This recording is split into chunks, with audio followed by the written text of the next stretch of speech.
Okay, so here are some of the specifications of the HTC Sensation here from one of the websites. Of course, a number of GSMs. Now, things I look at when I'm getting a new phone. So, screen resolution. Screen resolution has increased to 540 by 960. Also because the screen is bigger, it's 4.3 inch.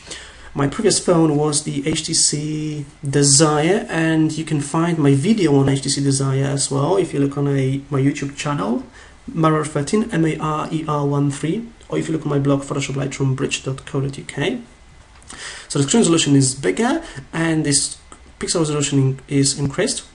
Now the pixel density is also bigger, 256 ppi, right? Now sound, I'm not worried about that. Memory up to 32 gigabytes, and the 8 gigabyte card is included. Micro SD, the same slot as all the HTC phones I had in the past. What's increased is the amount of storage.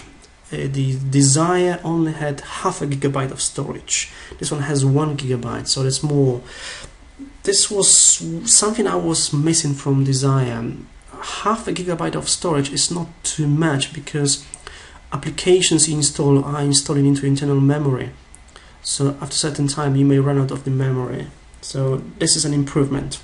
GPRS, data, blah blah blah, micro USB, yes, yes, Bluetooth, yes, camera 8 megapixel, autofocus, dual LED flash, blah blah, yeah. It records the video at 1080. Okay. And then the features iOS, the OS 2.3, Android 2.3. Okay, so now let me show you the phone. Okay, here's something I've noticed when starting Sensation is you open a different way. When you start the phone, and what you here is you slip the circle to the center, okay, or you just slip it up. So that's changed. Also the way the screens are being navigated changed. Okay. Now the screen is 4.3 inch, so it's quite big. The phone is quite thin, okay. More or less the same thickness as the Desire. Okay. It's got a USB port here, the micro USB, and the volume buttons.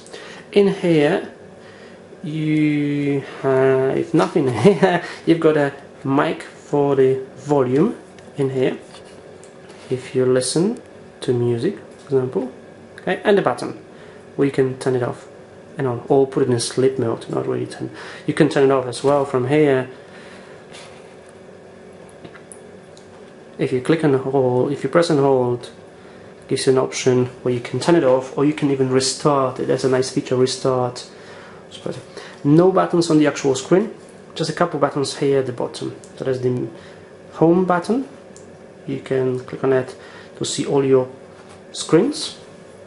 Okay, so I've got a couple of screens in here. For example, the weather screen. Okay, and the options button. Okay, we get options. Now, in terms of performance, I'm quite disappointed with the quality of images with the camera. Okay.